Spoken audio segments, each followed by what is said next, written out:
I think we can begin with the numbers that we have, and as people keep coming, we'll be able to let them in and continue the discussion. Is that fine with everyone? Yes. Can I see thumbs up? Great. So welcome all to this session. Good afternoon to everyone. And I would like to acknowledge the presence of Peter from Uganda. And welcome so much. And keep sharing with your friends. Let them keep joining us. And this topic, our topic for today is the effects of COVID-19 on teens. We want to get the teens' perspective because most of the time we always talk on behalf of the teens. We feel like we, the youth, or we adults, have the voice of the teens, but yet they usually have a different feeling. In the battle against Corona, we have had a lot of cases at teens wako nyumbani. There are a lot of cases coming up.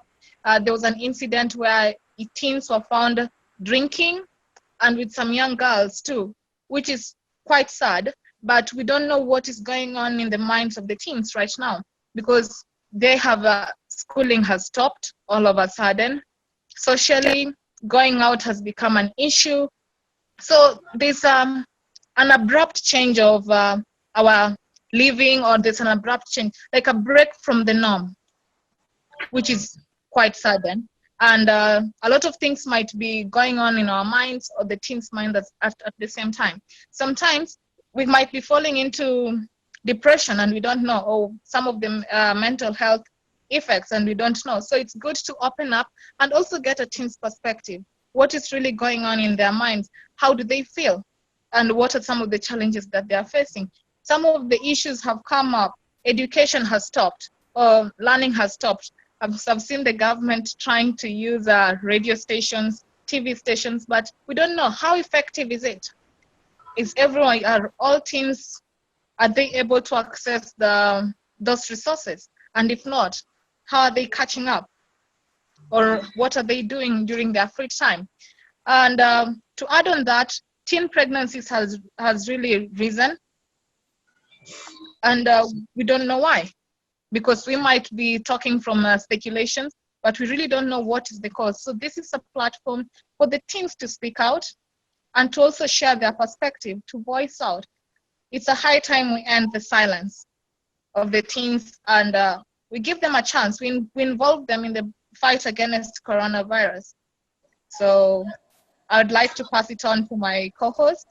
And before that, I'd like to introduce myself, Ivy Aki, and I'm privileged to be your co-host, to be your host today. Thank you. All right. Hi, everyone. So my name is Brain, but many people call me Agaziva. Now, today we are here to listen to the teens' perspective, and also to encourage these teens to also join in the fight against COVID-19. We noticed that since COVID came, teens or student-going kids have had a lot of free time, such that things that they engage in are so terrifying. They are so terrible. For example, what Aki has just mentioned, that some teens will find somewhere drinking, having fun, of which it's not supposed to be the case. To kickstart the show, I'd like to invite our moderator, who will show us the way, and we will be back. My name is Agaziva, the co-host. Thank you. Oh, welcome. Thank you, Agaziva. Yeah. Thank you, Agaziva. Good afternoon to everyone from the western part of the country, particularly in Bungoma County. It's quite cold this side. I don't know how it is. What's the weather like on your side? I'm coming up with a bit of a cold, but I would not let that deter me from the privilege of hosting this, moderating this webinar. So we have a very interesting discussion ahead of us. My name is Anne Nasanga. I'm an advocate of the High Court of Kenya, a social justice champion, and a youth champion. So just to lay a bit of context to our discussion today, I would like to read some statistics to you. Since the outbreak of this novel coronavirus, as of 17th July 2020, we have 443,685 people who have succumbed to the coronavirus globally. And the coronavirus has also brought with it the suspension of most economic activities, devastating people's means of livelihood. It has led to the closure of learning institutions in the world. In Kenya, the Ministry of Education has put in place strategies to ensure continuity of education through distance online learning delivered through radio, television, and the internet. However, these strategies have further widened the inequality gap as learners from poor, vulnerable, and marginalized households are unable to benefit from the continued learning through those platforms due to lack of access. Further, with the loss of livelihood, particularly in low-income households, some children have been forced to get into income-generating activities to support their family's survival. Also, school closure has stopped the provision of school meals and sanitary towels, with which children from disadvantaged families rely on significantly. This has given rise to a lot of teenage pregnancies because of transactional sex, in order not only to gain access to the essential needs, but also to support their families. As the host and the co-host have said, there's been a lot of reports around crime and drug abuse among young people and more so teenagers.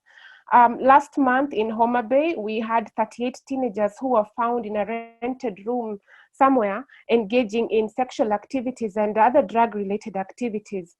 And much as all this is highlighted and discussions are ongoing in the country, the voices of the teenagers themselves are not included in this discussion, yet they're the ones who are affected and could probably diagnose the cause of all these vices and contribute to towards the solutions. So because they are the ones who know where the shoes pinch most. In the wider discussions in the country around COVID-19 effects, the voices of these teenagers are also not heard. They are deemed miniature adults, so that whatever the adults decide on, it also impacts on them. This discussion do not take into consideration the unique and vulnerable nature of this group of young people. And therefore, this seminar is intended to create a table for the teenagers. They say if you do not have a space on the champions, really, I don't think I will do proper justice to them by introducing themselves, because there are people who have a lot of accolades when it comes to championing youth rights. So I'll invite Arizcom Kasudi, who I know personally as Popo. He'll tell us which name he prefers us using in this discussion. Hi everyone. Yeah. So they call me as Zirikam Popo, but I prefer being called Popo. Short form, founder Angaza Foundation, whereby we deal with the teens and preteens, youths, talents, building, and just community, whereby we bring it to community and just to try and bring them and put them on the same table to build them. Thank you, Popo. Hi everyone. You can hear me now? Yeah. Yeah, my name is Vivian. Like I said before, I'm a counseling psychologist at Bungoma. I work with Family Counseling and Psychological Support Center. I'm a co-founder of the organization, and I specialize in children and adolescents psychology and family matters. And I'm glad to be here. So I don't know whether you want me to start with the questions that have been addressed to me, or what do I do? We'll direct you, Vivian, not to worry. Okay, thank you. All right. Yes. Also with us, we have another host who has been quite quiet. I'll invite Stella to introduce herself. Good afternoon, everyone. My name is Stella Wanchiko. I'm a scout and a student at University of Nairobi. And I'm very grateful that you spent your Friday afternoon with us. So I'm excited to see what our panelist has, and that will also meet the needs of our juniors in here. So thank you so much, and I will just be here. We have a chat box which you can put in your question or your contribution, your comment in the course of the conversation, and we'll be sure to have the panelists answer them. And without any further ado, I'll dive into the questions. And the first question would be addressed to all the teenagers. We would wish to get your views on this. Now that you have been staying at home for quite some time, obviously because the school schedule has been disrupted for close to 6 months now, as a measure to protect yourselves from the infections resulting from the coronavirus, what activities have you been engaging in to keep yourselves busy and keep the boredom away during this very long holiday? Probably we can start with Vincent. Hi guys. Me, I've been engaging in dance activities, which has been keeping me busy during this coronavirus pandemic. Because when I get these things, when I stay alone in the house, I get bored. So I just engage in dance activities. Thank you.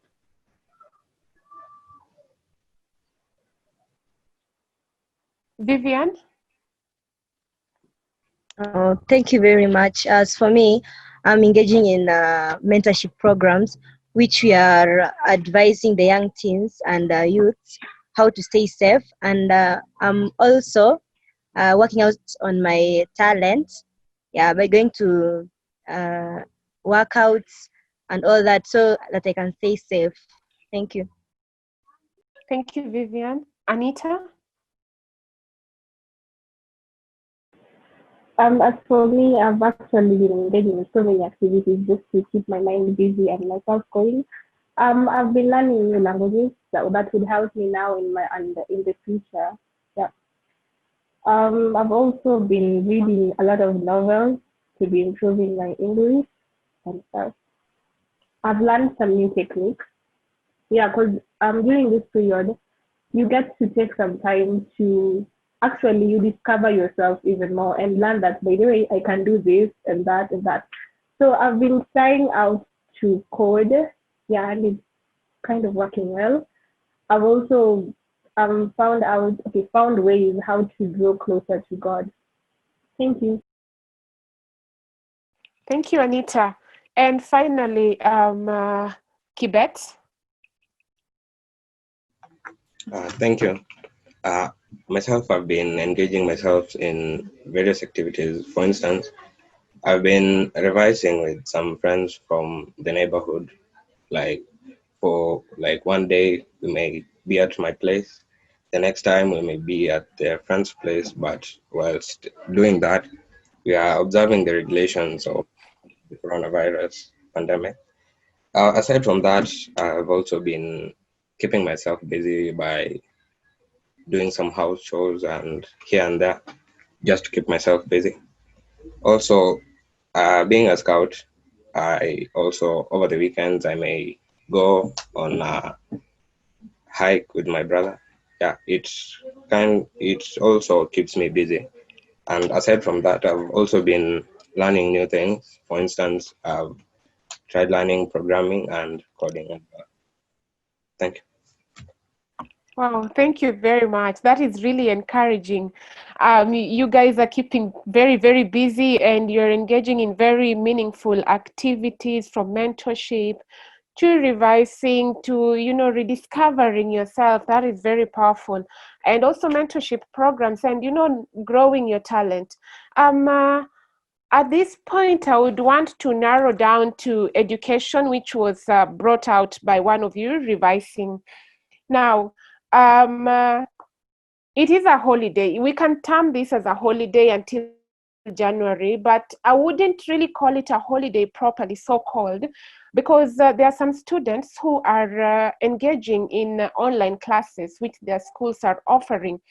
I would wish to know from the students who are having online classes, what is your perspective on how the classes are working? Are they effective or not? Also, I would wish to get a perspective of the students who are not engaging in these online classes. What are the alternative ways are you using to, you know, keep up with your education? Because, you know, at the end of the day, you're going to compete in the same exams with students who are currently being offered the online classes.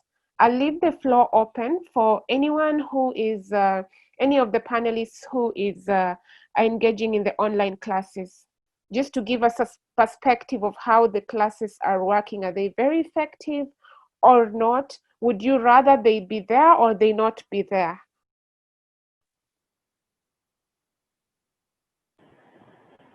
Okay, for us, at first, the beginning of April, yeah, we started the online classes at the beginning of April, and we had begun like going, what? We had started continuing with the syllabus at some point because we thought that we were going to open in September. So at that point, I thought, okay, I felt that they were very, very effective, and somebody missing out would actually have missed out on a lot.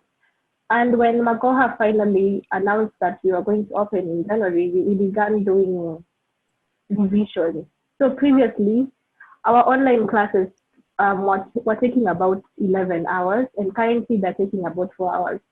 So currently they're just about revision, and it's not so much effective at the moment because you can still do your own revision. And the only thing that I find effective about it at the moment is that it ensures that you at least read a book a day, because some people actually don't even touch a book for a whole day or a whole week. Yeah. Thank you, Anita. And let me just get a view from any of the students who is not attending online classes. What alternatives are you using? And just speaking from what Anita has said, it might be difficult while on holiday to read a book because you're engaging in all these other activities. And at least for her school has the online activities, which or online classes, which make her, you know, revise a bit. So for the ones who are not revising, you know, online with the teachers online, what other alternatives are you exploring? Do you have tuition, or are you reading by yourself? How are you doing it? How effective is it? Okay, by some of us who are not engaged online classes, we have timetables so that you can study at home. And some of us are going to libraries and inviting friends over to revise. Yeah, that's what we have been doing. Wow, commendable. And do you feel like you're missing out if you compare yourselves with the students who are attending online classes? Do you think that is discriminatory? Really. It's disadvantageous to you?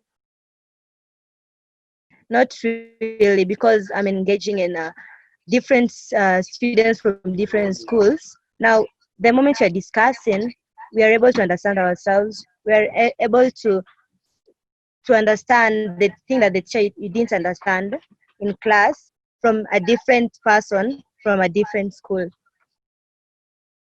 Wow. Okay. And I would just wish to hear the voice of one of the gentlemen, whether or not you're attending online classes. Thank you. Personally, I'm not attending online classes. A school, it kind of likes to level off the playing field for maybe the online classes may disadvantage some people who may not be able to access it. But like I had earlier stated, most of the times I call my friends over. We share one or two in terms of revision. The next time we might be at their place, if earlier we had been at our place. And personally, it's advantageous to me because I'm really covering a lot. All right. Thank you, Brian. Vincent, would you want to add anything?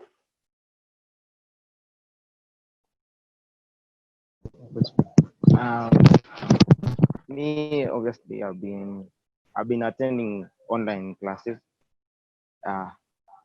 It's I don't know if it's new, but I just attend, and I do some I do some, what is this called, some cuts in it, you know. Okay. Thank you, Vincent. And on to the next question. This COVID-19 situation, it's quite novel to all of us. It's really, really novel to all of us. And with it, it has come with positive and negative effects to different people. I mean, the businessmen will say that, say the ones who are making the masks, they will say our business is booming. But for some people, it has come also with negative effects. From your perspective, I would wish to know, how has COVID-19 affected you in terms of your social, emotional, and mental, and even mental well-being, and even, well, your education generally? Vivian? Thank you so much. On my side, COVID-19 has affected me socially, especially positively, because I'm engaging in meeting different kind of people, which I learn a lot from them, and I really appreciate it. And in emotionally, I can't complain. Yeah. Okay. Kibet? Thank you. This pandemic has had adverse effects on me. For example, on the education, it has affected me negatively since, as you all know, we have to repeat the whole year again. Certainly a loss to, for all the plans that I had laid down. Also, it has led to a lot of time wastage, according to how I see it. And aside from that, and still on the education matters, for example, some subjects, as I had earlier said, I practice some revision at home. On the education side of it, some subjects require supervision from the teacher, which I'm currently not able to get. Socially, also, as I have told you, some of my friends come over, we revise and we share one or two. One of them being a lady. So like when I'm seeing her off, its perspective on people, on the rise of teenage pregnancies and all that, they kind of see you on the negative perspective of it, like they think ill or something like that. Yeah, but also socially, positively, it has also affected me positively in that it has given me a break from all the things that were pressuring me from around. I've had sometimes to recollect on all that I have laid down, and all the plans that I had laid down that were not successful, I'm able to get a second chance in them. Yeah, basically that's all. Amazing. So I'll just pick up from where Brian has left, and he says that it has given him, break from all the pressures. And obviously, while you're taking the break, you are having some time to spend with your with your friends and your colleagues from your school.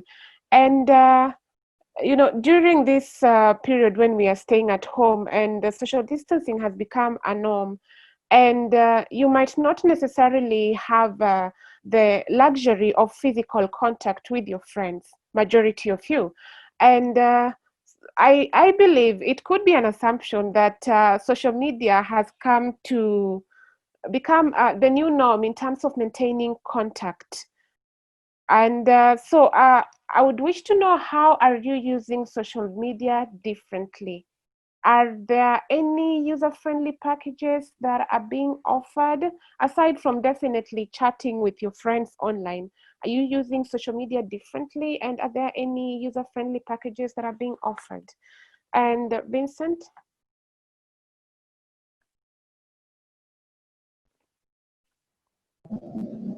Hi again. Um, Me, I've been using social media in many ways. Like when I have a question from the app which I'm using, I can ask from the social media, then I get it. When it is not only the questions, but even somehow when in rural areas where I live, you can get that some people don't have the that extent when they can get the that social media. So I can help him. I can help him more to in many ways. Yeah. Thank you, Vincent. Anita, anything to add? Okay, from your question, the way we are positively affected by the social media platform on learning, okay, on online classes, I find that on the positive side, we are able to touch on the areas that you're weak in, because we majorly currently measure in revision. So you get to touch on the areas you're weak in, from the Form 1 syllabus to the Form 3 syllabus.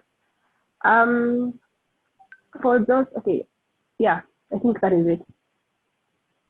Okay, and probably you could just give us your opinion, or give us an answer around, other than chatting and the online classes, is there any other way that you're using social media that has become quite beneficial to you? With social media, there are so many platforms on social media. On the positive side, we get to use Google, we get to find out like so many other. Okay, for example, if you're going to learn how to code, you have to. For me, I use YouTube to learn the procedures of how to code. So I have positively been affected, positively been influenced by social media.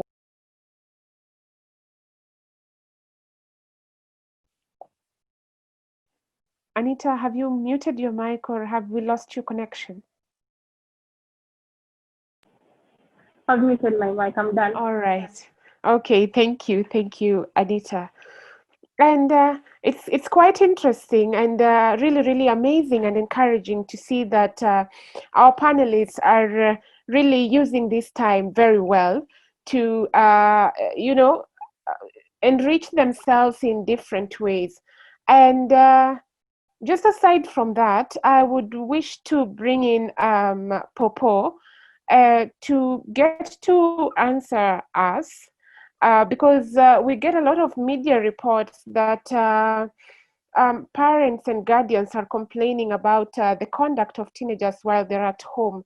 On the other hand, the teenagers keep complaining that they're not understood by their parents. And I would wish to know, how different are these teens from other children?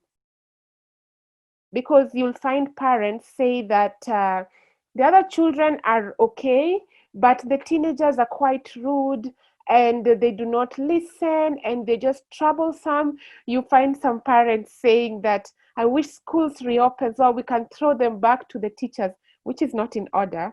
On the other hand, the children are like, we need a break, give us a break, you're so much into my space.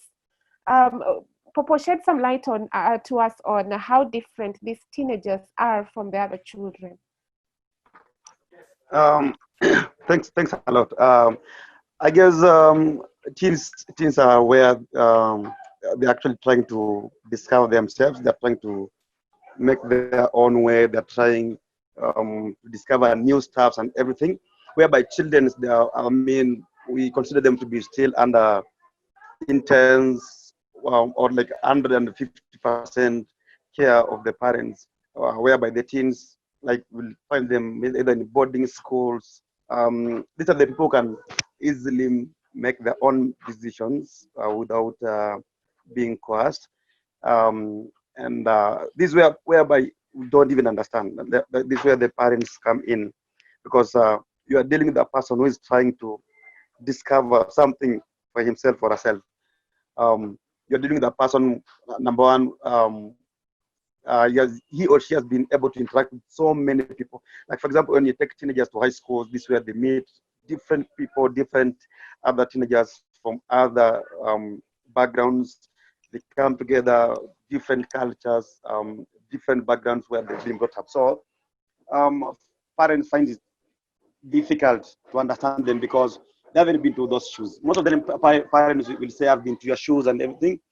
But I think with the changing environment and everything coming in place, I don't think there are some parents who will ever understand the new dynamics and the new changes that are coming in. And I guess where in a situation where parents can say, oh my goodness, I cannot understand my kid, the best thing is actually to understand, to listen to them more. We find parents, they don't listen a lot to their teenagers. We find parents, they still want to dictate, they still want to be the boss and everything. I guess especially during this time, parents should be able to listen more to their teenagers, listen to them, what do they want, what are they saying before you conclude.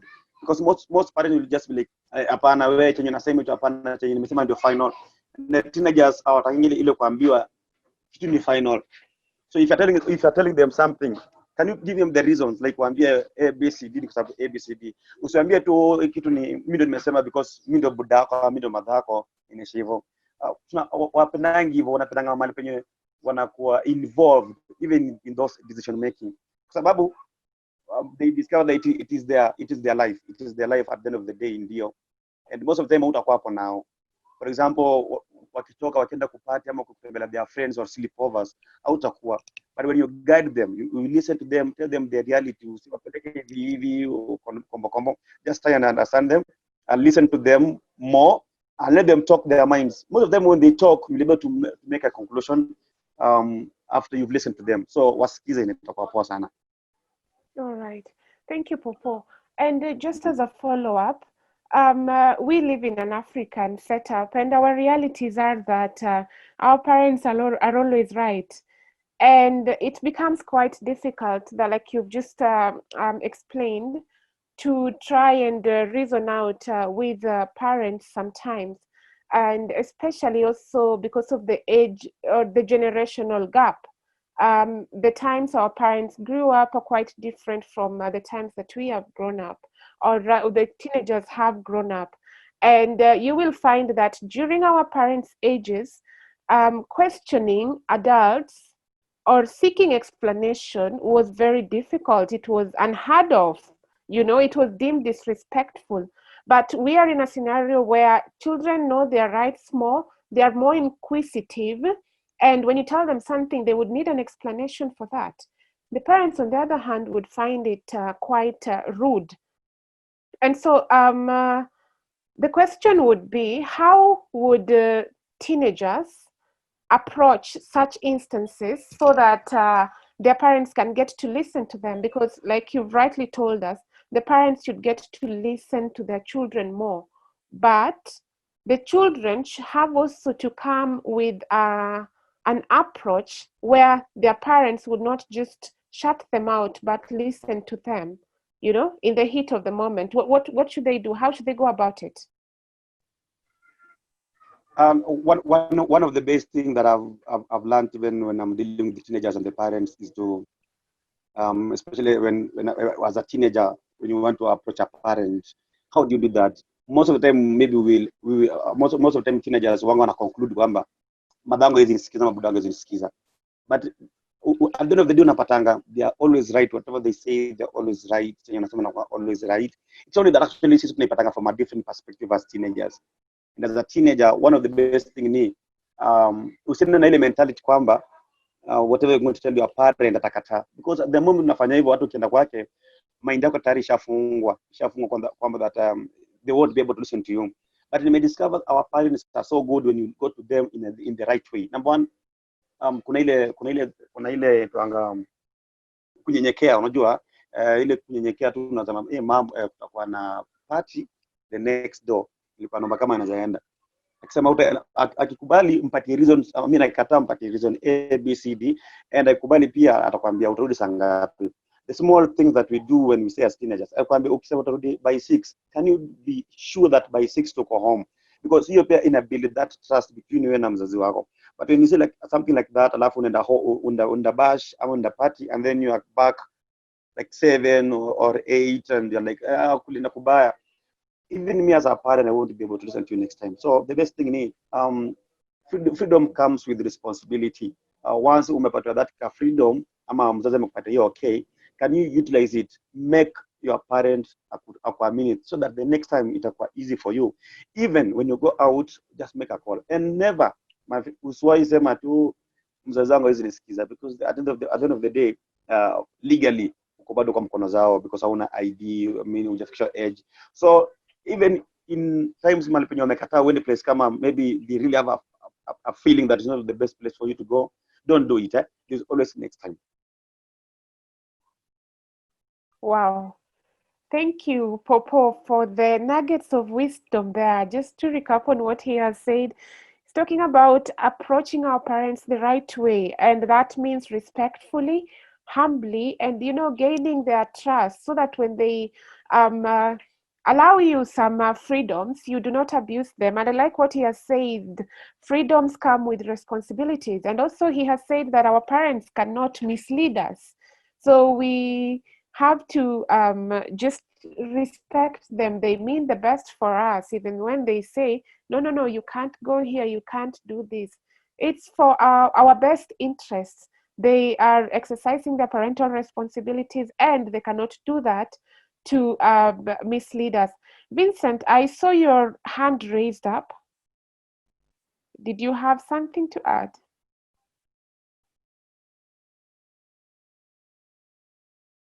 Okay, I'll take it that there's nothing to add. I would also wish to bring in Vivian, the psychologist. Anything to add on the question on how should teenagers, or just not just teenagers and parents, how can they strengthen or improve the relationship between themselves? Thank you, Anita. I think it's very important for parents and their teenagers to be friends. You have to be a friend to your mom and your dad, and vice versa. When parents and teenagers are friends, everything becomes easy, because you can confide in them anything, literally. You don't have to hide. You don't have to go tell your friends. These are the people that you should first come to when you have an issue, because they will give you the best counsel, because they always have the best interest in your heart. But when there's no friendship, that is when now things become difficult, because the teenagers will want to go out, but they will not be open to say what they're going to do or where they're going. And yet, your parents were also teenagers at some point. So they do understand what you're going through. And if it is things that have changed because of technology and the era that you're living in, you can actually enlighten them, and then you come to a consensus and agree, this is the way we want to go.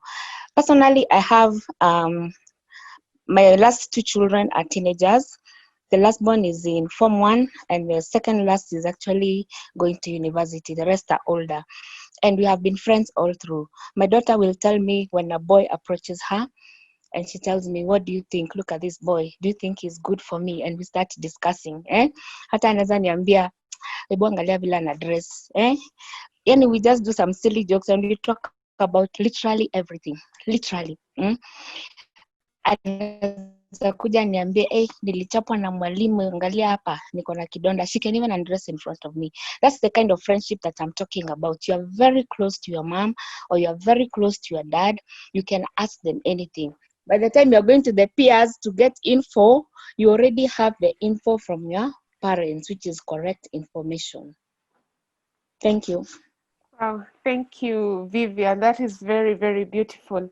And because we said we are not going to speak for the young people, I'd also want to bring them in and just get to understand. Maybe share the experience with other people. If you have a very, very good relationship with your parents, maybe you can share with the rest of the panel and the participants. How did you build that relationship? Because sometimes you might say these are adults who are speaking like this. They make it sound easy, but kwa ground vitu ni different. So maybe you can just share with us, how is the relationship with your parents and what have you done to make it that beautiful? Or even if it is bad, you just tell us. It would be it would help someone else, because you are a voice for the rest of the many other children who have not been part of this panel.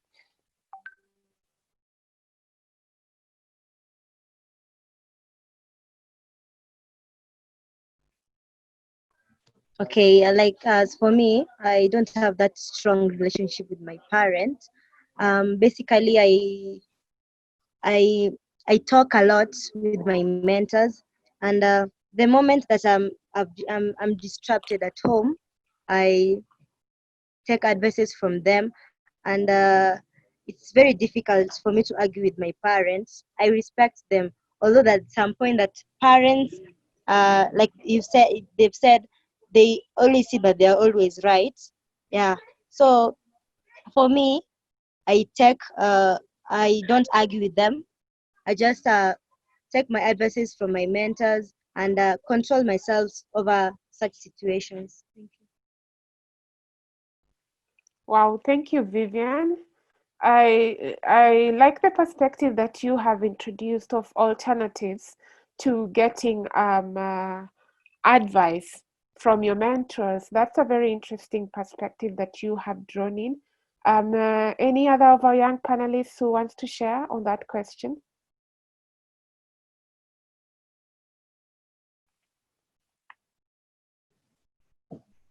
All right. Okay. As for me, yes, Vincent.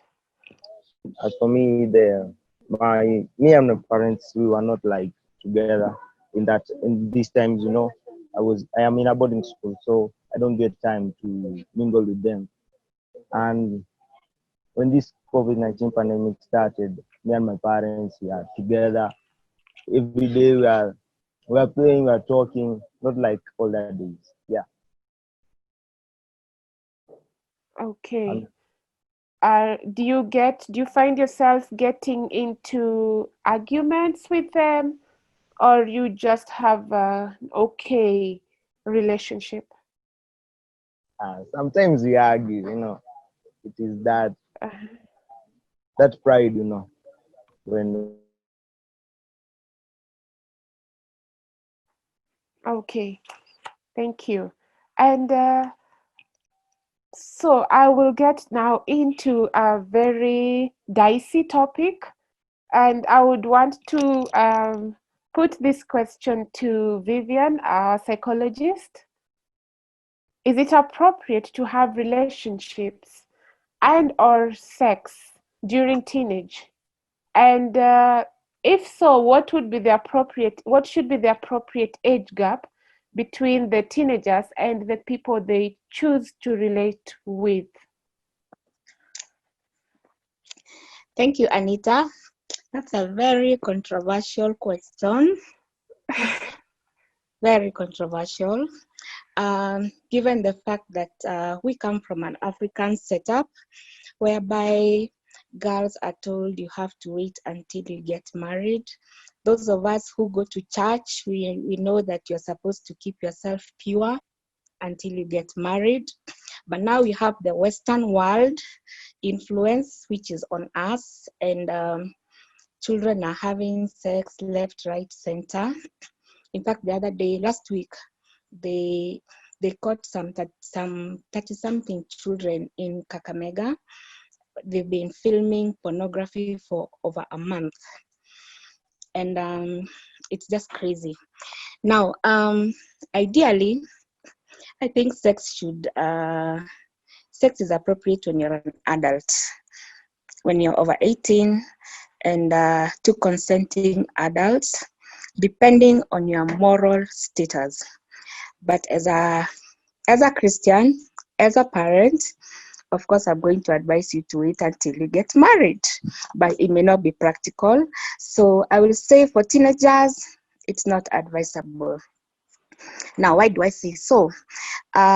You know, there are different stages of growing, and we have the part of the brain that is called the frontal cortex that deals with the thinking, the logical thinking. We actually call it the thinking man. The logical thinking, the planning, the execution of things. It plans how you're going to behave and all these things. So as you grow, the frontal cortex is also growing, and now it's becoming more mature as you grow towards adulthood.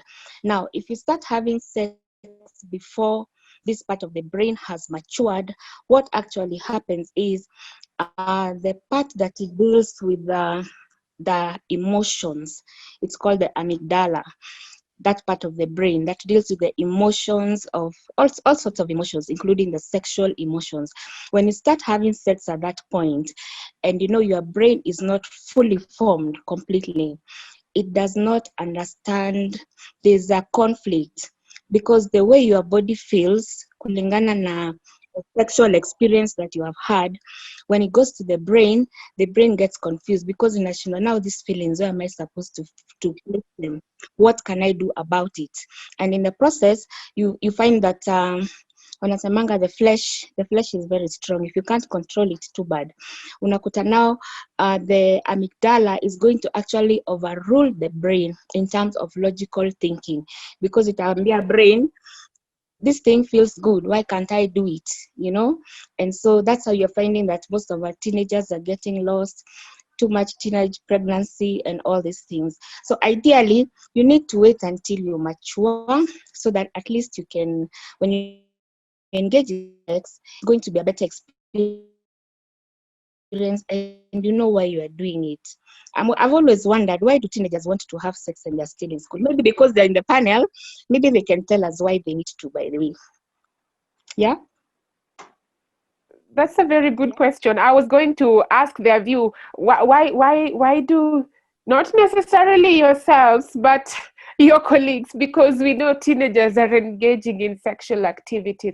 So probably what you've heard from your colleagues, why can't they wait? Why is abstinence deemed a thing of the past, and now the campaigns are there right now are on safe sex rather than abstinence?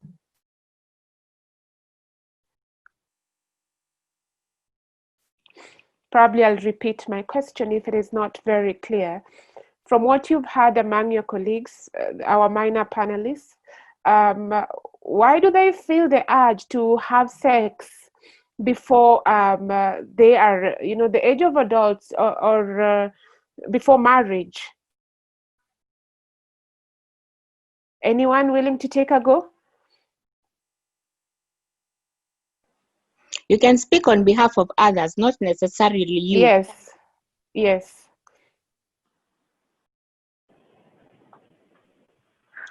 Okay, according to my perspective, okay, in high school we get to interact with different people, and different people get to tell you their stories, right? So some people actually, from what I've heard, some people get pressure from whoever they're dating, yeah, and some people just want to experiment. This also applies to people who engage in lesbianism and all that. They just want to experiment. Right. Thank you, Anita. Brian, you had something? Yeah, according to most of my contacts and how they take it, they personally, most of them are under influence from maybe their elder people, maybe from which they are interacting with. For example, you might find someone who's in the community, they are staying with elder people, slightly elder. For example, the person is in high school and another one is in the university per se. He will tend to get the pressure from the one in the university and more or less try to experiment.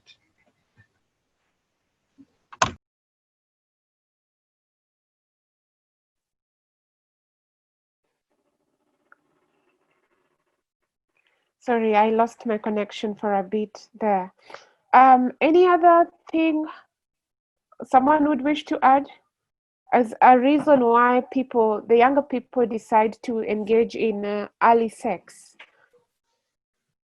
As for me, I think it's mainly on peer pressure, where you can get a friend of yours who is very close to you has done it with the other gender, and if you don't get that person is a Christian, or if you don't get someone else who is also a friend of you to advise you that it is not appropriate, then you might end up having all these crazy thoughts on your mind, and it may lead that teenager or us to have sex when we are still teenagers. And also due to influence from the movies we watch, from all the series, it's something that it's seen normal in the movie theater outside there.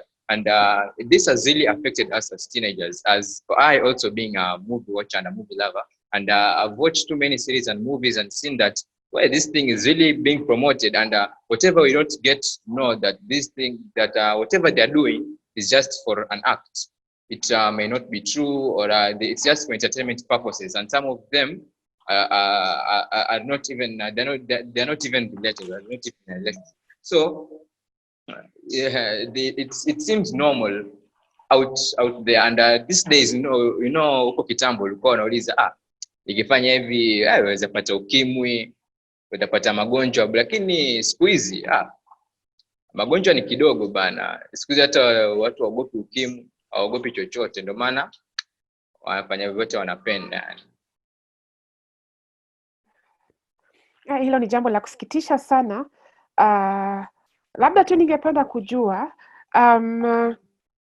kuna watu ambao umeona wanapata that's how far my Kiswahili can go.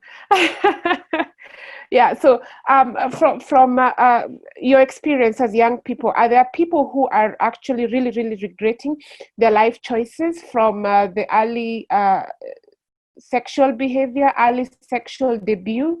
Or it's just okay for them because, like the last speaker has said, HIV is no longer a big deal for people, and the teenage pregnancies nowadays also are not quite a big deal because people unfortunately go to the backstreet abortion clinics. When people engage, the young people engage in sexual activities, their greatest fears are usually getting HIV/AIDS and getting pregnancies, because then they would have been discovered. Unfortunately, studies have shown that these young people debut their sexual activities, and provided hawajapatikana, everything is good.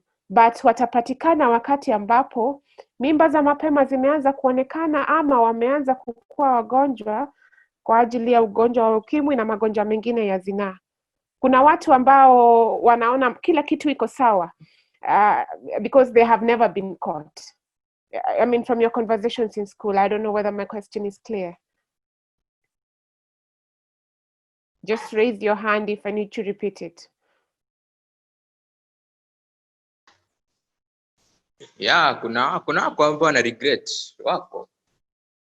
Lakini kuna wengine, unajua kuna wengine waseme wameponea chupuchupu. Wanafanya hivyo, afu after hapo wanaenda sawa, wana spread the gospel that whatever I was doing is good, magical stuff. Now it gives a really bad thought, yani fikra za wale wengine zitakuwa zimepotoshwa, na wakizidi kupotoka ndio unapata kwamba hiyo ari ya kufanya hivyo hayo matendo ndio huwa inaongezeka. Sasa ndio sasa unaona kuna mambo ya mimba mapema mtaani wako wengi sana, lakini wale ambao hawajapatikana na yani they have not been much affected by whatever by by sex before marriage. Yes. By sex before marriage, they tell the others that this thing is good, I've done it, why can't you? Nothing has happened to me, stuff like that. So it creates like some form of comfort to the others that whatever it's doing is good, and they get into it without thinking. Okay, that's quite unfortunate. You know, on one hand, we have teenagers voluntarily engaging in sexual activities. But again, while we are at home during this COVID situation, we find that there are a lot of cases where teens are abused by their guardians and sometimes their parents. I've handled a couple of cases in my practice previously of teenagers who are abused by their guardians, and these cases are bound to escalate during this period when children are not going to school. So I would wish to pose a question to Viviana, our psychologist. In case of teen abuse or molestation, how can these teenagers get help? The abuse is actually very rampant. In fact, last week I was handling a case whereby a 4-year-old boy was molested by a cousin who is 14 years old. And the boy is still doing counseling sessions. And it's actually very difficult for the parents, because I was asking them, why have you not reported this case? Because they're supposed to report the case. And they say that we are not going to report because this young girl is our relative and we don't want to take our relatives to court. What does that imply? The life of the child who's been molested is not important, or what does it say? You see, I get disappointed by our African culture and even religion sometimes, because we tend to condone things that are wrong in the name of this is my relative, this is my who, this is my who. And what will happen to this child when they grow up? Because this thing will be buried in the subconscious and it's going to affect them when they grow up. There's a lot of sexual immorality going on, children being abused, children abusing themselves. Recently, there was a family of 3 children having a sexual orgy in the house and taking a video. I don't know why they were sharing it too, but it landed on social media, so we got to see it. And I'm just wondering, now what? There's another case I also handled whereby a mother was asking what does she do because her daughter is pregnant and she's pregnant from the brother. And the pregnancy is 4 months. And she says she's a Christian. So she's wondering, do I abort this child?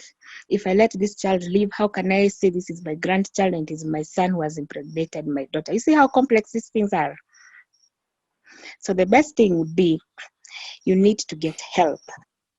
You need to get help and you need to see a psychologist, and there's the office of the children's department. If you are molested, you can go to the children's department and they're going to help you. Definitely, they're going to help you. If you have been molested by an older person, that case should be taken up. It should be taken up. And I just want to encourage the people who are on board, the panelists, the young panelists. Let's just agree, there's time for everything. When a child is born, they sit, then they crawl, then they walk, then they go to school, and stuff like that. So even sex has time. Yeah, there's a season for everything. Hakuna haja kuharakisha. Hii kitu mtakuwa tunayo mpaka hata saa zingine inawachokesha. And when you do it at the right time, it is actually enjoyable, the way God ordained it to be. And especially the girl child. Men will just use you dump you, use you, dump you, use you. At the end of the day, are you a toilet where everybody's just coming to flush their stuff in you? You know, how does your self-esteem feel when you have slept with like 20 boys before you get married, or 20 men for that matter? Try and keep yourself pure, you know, because it also affects you psychologically, by the way.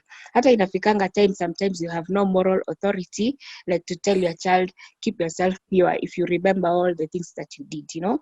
So I think it is just better we do the right things at the right time. It will save us a lot of heartache and a lot of problems. Thank you. Thank you.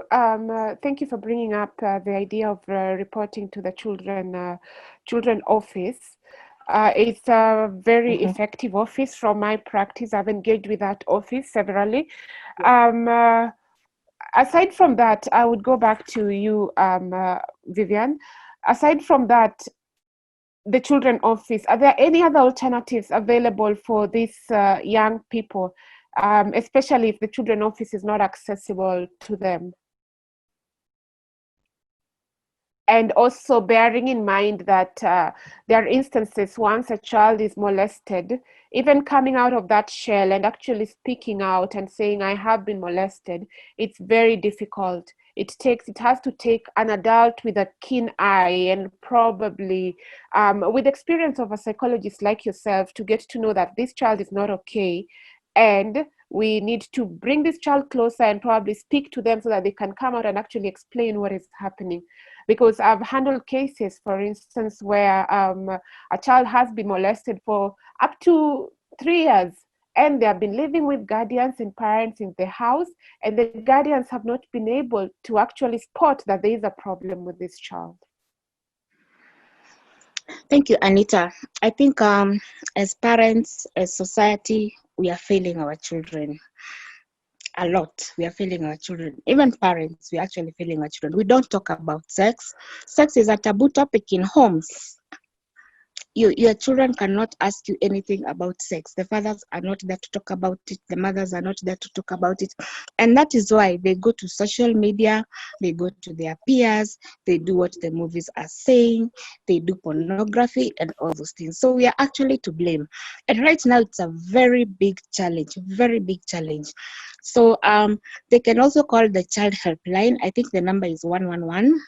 The child helpline, and they can also report to the police. But now, if it is a minor and they've been molested, chances are she has already been threatened or he has been threatened, and he may not be able to do anything about it. And I need you to understand, especially when they're minors, less than 6 years old, they do not know how to express themselves or to say, this is what happened to me. They do not know. So in fact, even like if I was to see one, I will just be able to tell from the way the child is withdrawn, they are not talking, the change of behavior, maybe the walking style and stuff like that. But even when you take them for counseling, they are not able to talk. Like the young boy I had to do like 5 sessions. The boy was not talking. And so we were using art therapy.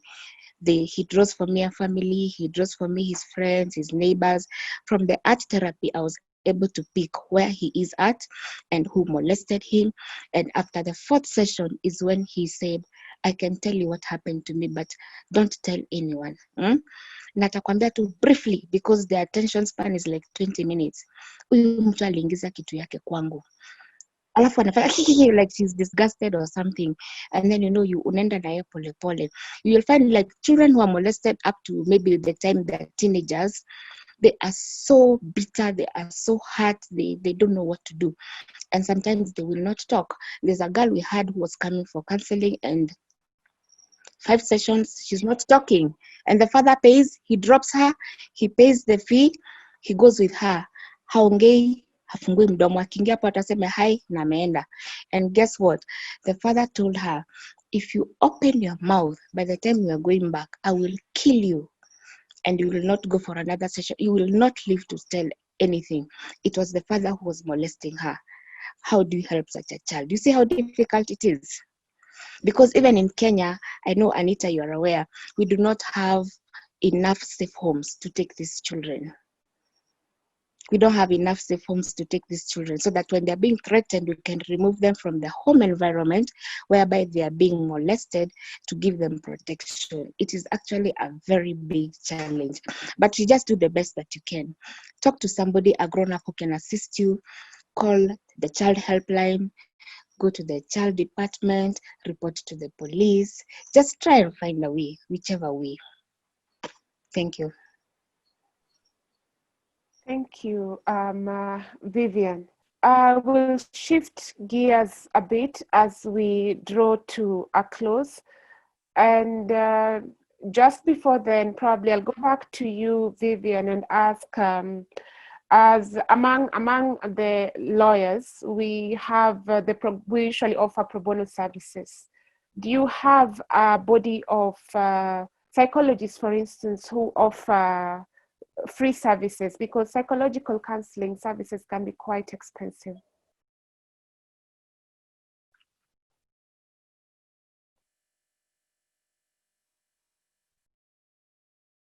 Vivian? Hello. I can give you our number for our firm, because we've been helping people online. You can call Family Counseling and Psychological Support Center. The number is 0708 788 799.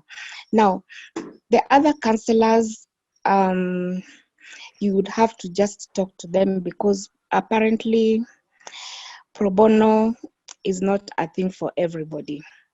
It's not a thing for everybody. The other option would be you go through the body for counselors, which is Kenya Counseling and Psychological Association, the Kenyan body, and just look for a counselor who would be willing to help you. Thank you. Thank you, Vivian. That information is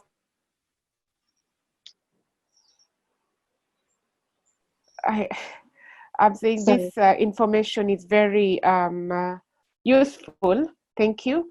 I'm sure it will most definitely assist one or two people, who are facing such challenges. I encourage our participants in this session to share these numbers and this information with other people who need the same information.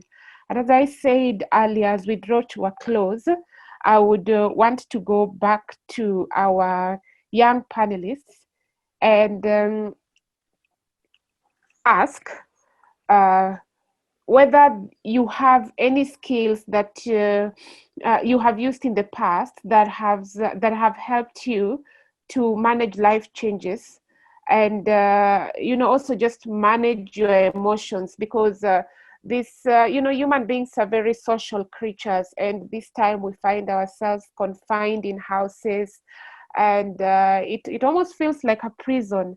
So do you have any skills that you have acquired previously that have helped you manage the changes in life, and also just manage your emotions so that you do not fall into mental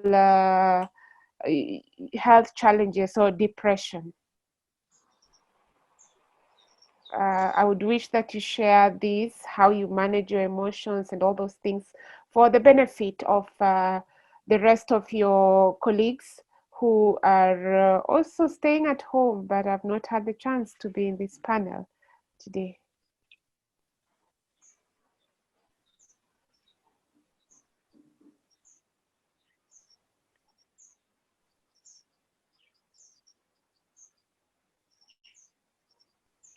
If there is no panelist ready to answer, I would want to put Popo on the spotlight and ask him how the teenagers can, manage their emotions and manage these life changes, because it can be very difficult and can be quite depressing, staying at home, not being able to see your friends, something that we were used to in the past.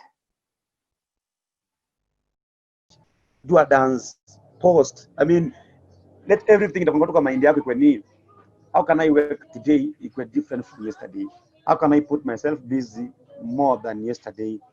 Busy in terms of I'll be doing something positive on a daily basis. Na stand out. So women, I'll rather wale ambao wako na masimu na ni ma teenagers, kama unaweza dance, chukua dance move yote, chukua any choreography, dance, post. Kama unaweza fanya spoken word, do it, post kwa social media. Unajua even though wasik pole pole utakam kushangaa by the time these 6 months are over and you're like, ala, kumezi 5 months nilikuwa nafanya kitu maana, ama for the past how many months nilikuwa nafanya kitu maana, but just sitting there from morning till evening, because zile za how do I go, how do the sky virgin niepe kutoka home, haitakuwa fiti, but rather sit down, panga the sessions zako zikuwe fiti, make sure at home kila kitu iko fiti in terms of zile chores zenye mapapa amekuachia, so that actually I'll get na shida now. But pia at the same time pia if there's something like there are some organizations that are open, they are doing programs over nje, now I observe social distance and everything, go play an instrument, do anything that itakuwa busy. For me that will work from my side. Wow, thank you, Popo. You're telling us an idle mind is the devil's workshop, so keep yourself busy, invest in yourself, invest in your talents, because you, for those who subscribe to the Christian religion, there's the parable of the talents. If you sit on your talent, you will be like the person who hid their talent, and you cannot be given more. Instead, it will be taken away from you and given to someone else. So invest in yourself, invest in your books, invest in your talents. So as the final question, I would wish to get a view of the teenagers. What advice would you give to your fellow teens during this pandemic? I think again we can go in an alphabetical order. Anita, what advice would you give to teens during this pandemic? To my perspective, I think you should keep yourself busy. Do not forget your books. Corona is here and probably it's here to stay. So depend. I mean, follow the guidelines that the government has put. Keep yourself busy, discover your talents, draw closer to God, do what makes you happy. I think that is it. Don't forget your books. Thank you, Kibet. As for me, I'd like to tell everyone to make themselves useful, at least learn something new. Let's not the day go past without you knowing something new. And practice doing what you love. Make yourself happy. Yeah. Thank you. Vincent? Me, I think you should think about your talent and work on it for future use. Maybe it can help. Yeah. Wow, amazing. At the beginning of the session, I told you that we might be out there as adults thinking of solutions for these young people, but we've had a very brilliant panel of young people, and the parting shot they have had for their colleagues is be busy, be useful. Let not a day pass before you learn something new. Invest in your talent, because it is definitely going to help you in the future. Amazing. I would say that is simply brilliant. And from my end, that would be all from me. I want to thank all the panelists.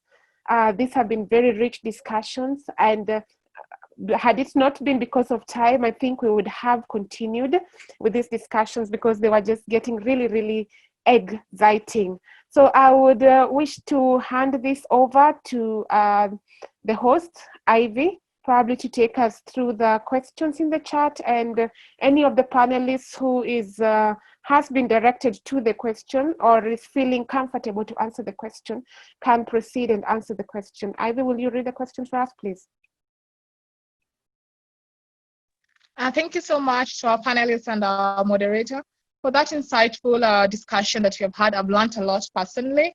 And I know there's more and more that is coming up. And maybe to jump into the questions that we have from our guests is one of the questions is how are you using social media differently? Are there user-friendly packages that are being offered? Maybe Kibet could help us answer that. Thank you very much for that. Personally, the way that I've been using social media differently is, as I earlier stated, I've been learning how to code and program. It has been really beneficial to me since I'm really getting to know this stuff, and it's really helpful. Thank you. Thank you so much on that. And also another question that is coming in is, a lot of you have said that you do a lot of discussions at home, maybe friends come over, you discuss on some of the topics to enlighten each other on it. So how are you able to practice or to protect yourself from COVID-19 when you're doing that? When you're inviting your friends to come over, are you taking the COVID-19 measures? Maybe Vivian can help us answer that. Oh yeah, of course, we are taking the COVID-19 measures. Okay, but first we have to sanitize ourselves. We have to wash our hands. We have to keep the social distance. Yeah. So we are trying our best not to get closer to each other, not to tusishikane sana, yeah. Thank you so much. Vivian is just reminding to all of us, I know all of us is so hard like to stay in the house so much. So as you go out there, remember to always mask. I hope you also mask when you're doing the discussions. Don't forget to mask. Keep washing hands with soap and keep social distancing so that you don't get this COVID-19, because numbers are increasing. The numbers of deaths are increasing. And the total number of infections like today is like 723 infections reported today and 16 deaths. So even as we read and meet out with people out there, it's important to follow the health guidelines. And also another question that is coming in, how are you managing your emotions as you stay in the house or staying in one place for a long time as teenagers? How are you managing your emotions and your mental health? Anita can help us answer that.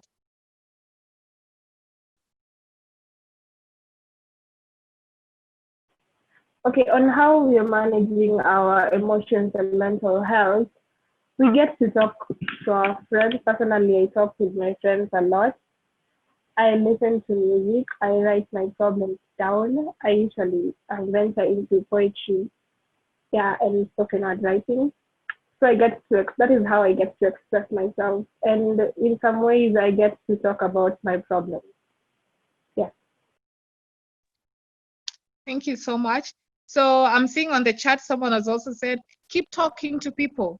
Don't remain enclosed. And it's important to like air out your views so that you don't keep your emotions for roho. Yeah.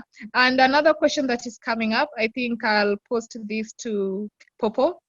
How can, since we have a lot of social media use or internet use, how can the youth or the teenagers in this case, be protected from cases of crime, cybercrime, because they're exposed to a lot of social media and internet? Thanks a lot, Karush. I mean, even at this time when everyone is on social media, I guess teenagers need to be very careful who their friends are on social media, especially the WhatsApp and the Facebook. I mean, who are you adding as a friend? Do you know the background of those people? So you also avoid the cases whereby teenagers have been abducted or something has happened. They were invited to a party of which they didn't have any good information about. So it's just very careful, even as we are living in an era of social media. But at the same time, cybercrime is also increasing. people will bully you on social media. And if actually kama uko na low self-esteem, uta end up maybe uko discouraged, ama you'll be able, utakuwa unafikiria kuhusu story na suicide. So it's just to be careful that actually malipo unaingia, who are your friends, who are you adding when you go into the inbox and the DMs. Be careful, what are people sending you? People send you nudes, people, I mean, wasata kutumia stuff mob and vitu mob, but we quite careful because now we are discussing, and so let's also go out there even as teenagers ambao kwa hii forum, just talk to other teenagers wenye wako excited kuingia kwa social media. Watu wengi wakijua it's a very risky place, so wako very careful not to share their contact, not to share a lot of stuff. Unajua watu wana share a lot of stuff like where they live and who they hang out with. You give even I mean unapatanga wale wase masaba bullies na wale ambao into crime na cyber, an opportunity even to reach. So let's be careful not to share sensitive information, and to limit even our space on those social medias. Thank you so much, Popo, for answering that. And maybe heading to Vivian, our psychologist, I'd like to inquire, one of the questions is, as parents are staying at home, and also children are staying at home, so some children might be maybe seeing their parents fighting or arguing, a lot of violence at home. How can teenagers maneuver through this?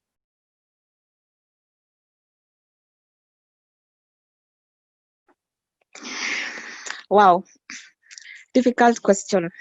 You know, for children, what happens is monkey see, monkey do.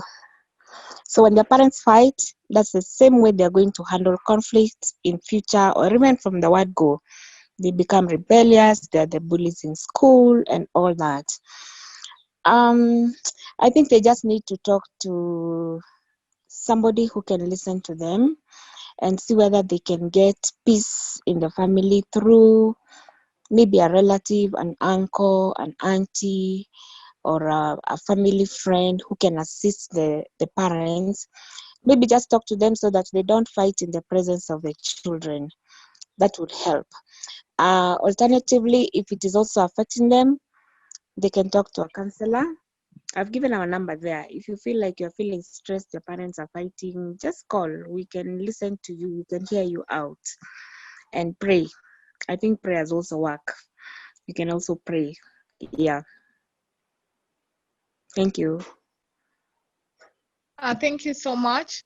I think the questions from my side are finished, unless someone wants to raise some questions or wants to talk directly. Maybe you can raise your hand.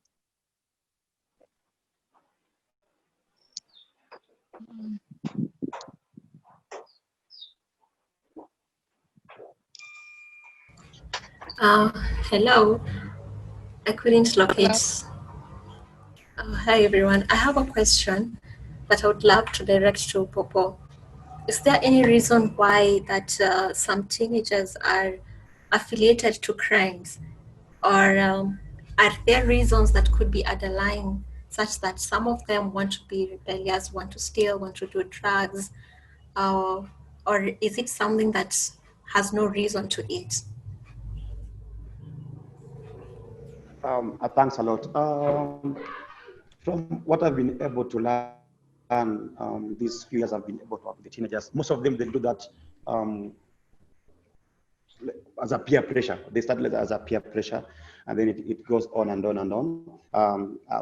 I've seen young people, I mean the teenagers who are very good, very obedient, but the moment they got into friendship with other teenagers who are into crimes and into drugs, they just changed. And sadly enough, most of the parents will never know when their kids are changing, especially when you get a parents who don't care. I mean, they get up in the morning and they come in the evening.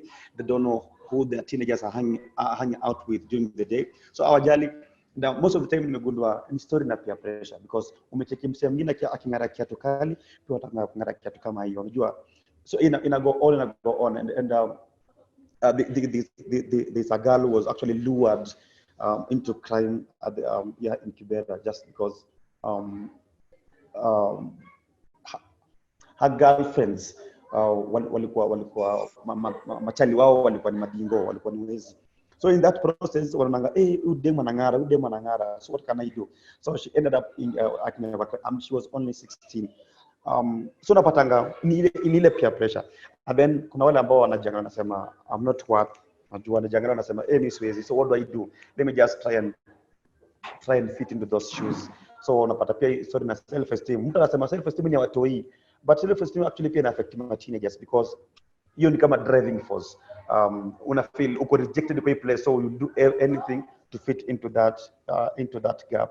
So most of the time unapata peer pressure na self esteem ina affect sana. Nimepata very few cases whereby I'm a teenagers from home there is no peace. From home there is no peace. So they'll just get into drugs, be able to forget I mean ukienda home unapata kuna war, fightings.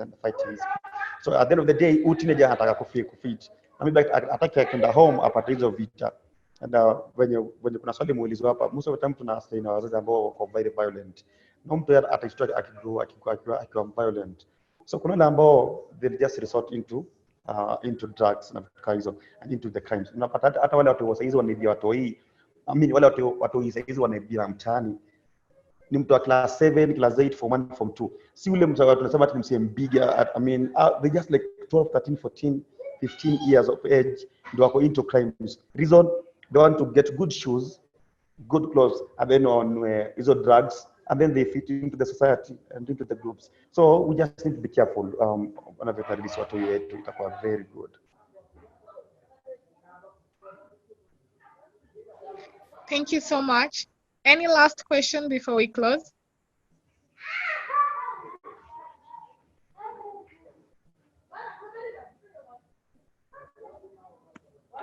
From the audience?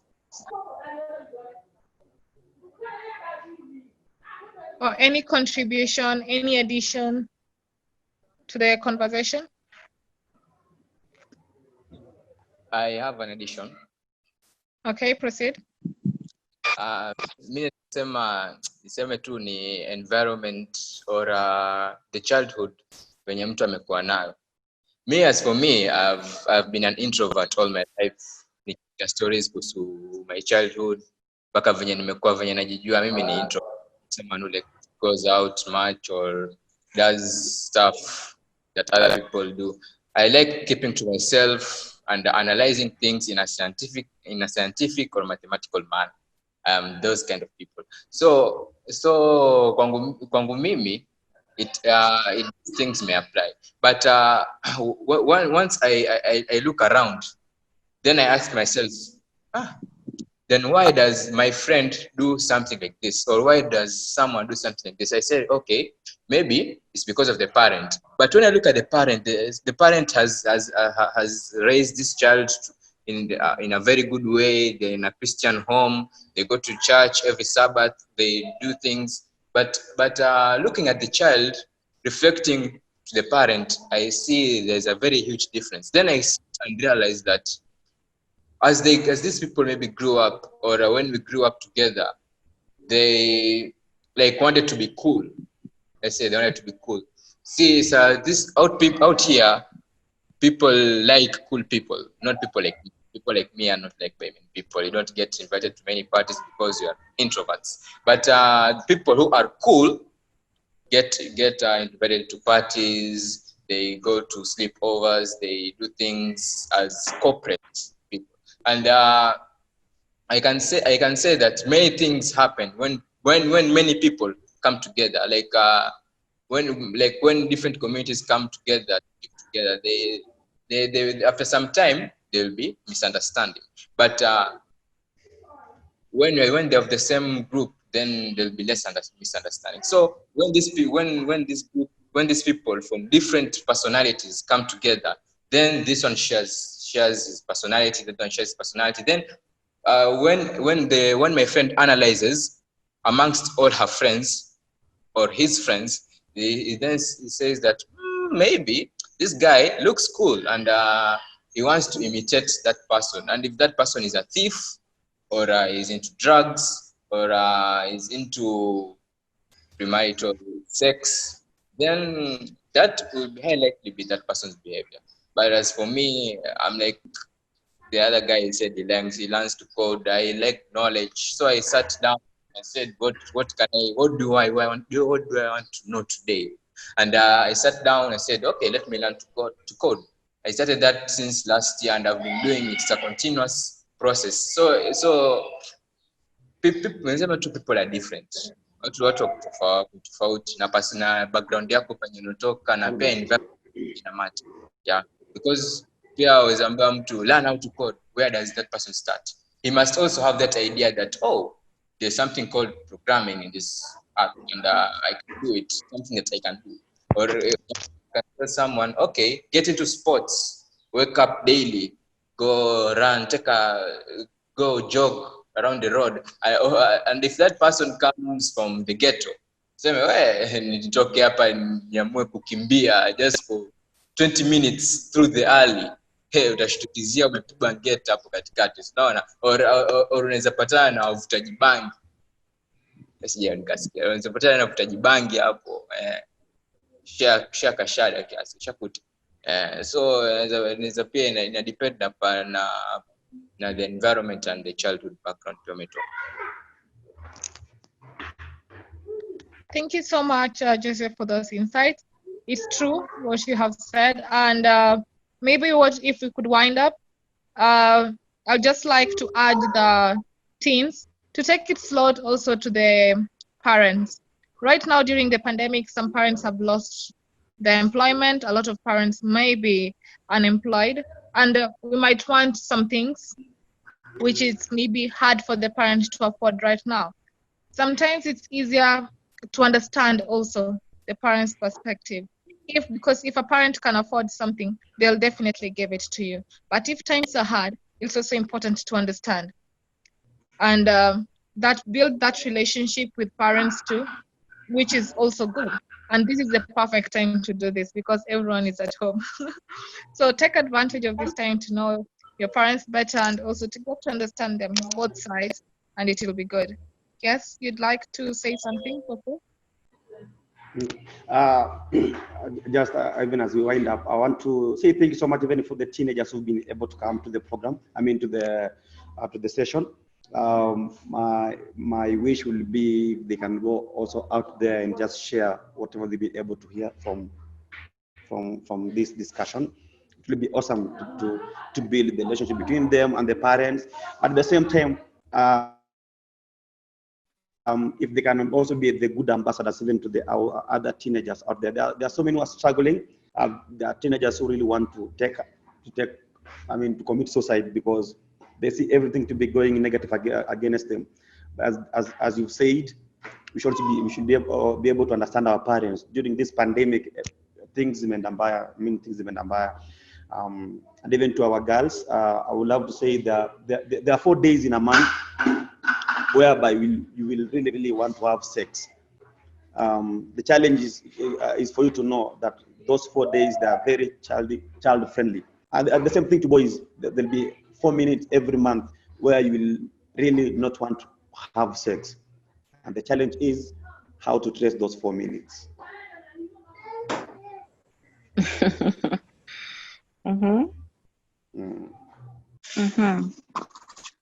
Thank you so much, Popo, for that. It's very true what you said.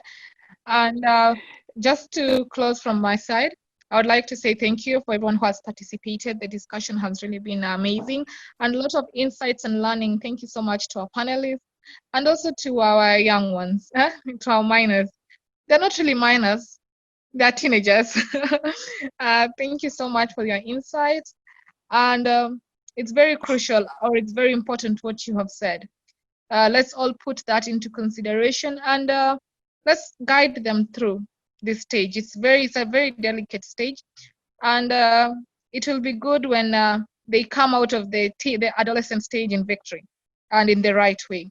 So from my side, I'd like to say thank you so much, and we'll be having more webinars lined up, so stay tuned and let's keep discussing. At the same time, I'd like to urge you during this pandemic, let's stay safe, Let's ensure we survive COVID-19, and let's ensure we social distance, we mask, we wash our hands with water each and every time.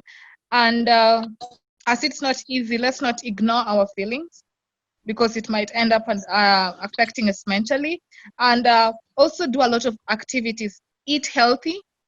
Don't, especially for the teenagers, don't only have, a lot of them like eating fries, chips, bhajias. Eat healthy, eat a lot of fruits, and also to our adults, eat a lot of fruits, especially oranges, and drink a lot of water, and also stay connected with your values. Yeah, there are a lot of things that we really want to achieve in life. Let's keep reminding ourselves of what we want to achieve, and let's stay focused to that line, and always seek help. In case of any violence, don't forget to reach out. Reach out, reach out. Even if it's to a neighbor, they can help, and always speak out. So thank you from my side. Maybe to invite Stella to finish up for us. Okay, thank you so much, Ivy, and everyone else who's participated. Special thanks to our panelists with the very resourceful people. We had Arizikom Popo and Vivian. Yes, you really helped us, not even us who live with teenagers or interact with teenagers one way or another. Then to our minors or teenagers who are on the panel, you were very bold, and I love how you're using your energy in this time. And even some of you think they're learning new things. So the resources that you have, using them well. Thank you for joining us. It was very insightful listening from your side. You know, like getting, he who wears a shoe knows where it pinches most. So your input into this webinar has really helped shape how our panel responds to you. And to the others, even those teenagers who didn't manage to speak, you were active in your listening. And I know that we are going to be ambassadors to our families, to our communities, because we want to have healthy communities, healthy families, such that so that you can minimize all this violence that's happening, all this defilement that's happening, you know, and get to understand ourselves and people we live with better. So thank you so much. And to everyone else who joined us, especially people who got this on short notice, thank you for sparing this time on your Friday night to have it. So we have recorded these, and in case you want to share what we had, we'll make a point of uploading it and share the link with you on how you reached to us. So maybe through email or our social media platforms. And I would love to invite you to share more on our social media platforms. We have a Twitter account and an Instagram account and a Facebook account and a YouTube channel, all by the name Lakovi. So join us, because in between webinars, we are doing even more things to our communities, to our country, and to the whole world. So at this juncture, thank you and have a good Friday evening. So feel free to leave at your own pleasure. There are no tears, no snacks. Okay, thank you. Welcome. I've also put our social media channels on the chat, so feel free to reach out. We have at Lakovi on all social media, so feel free to reach out, and let's stay tuned. Thank you.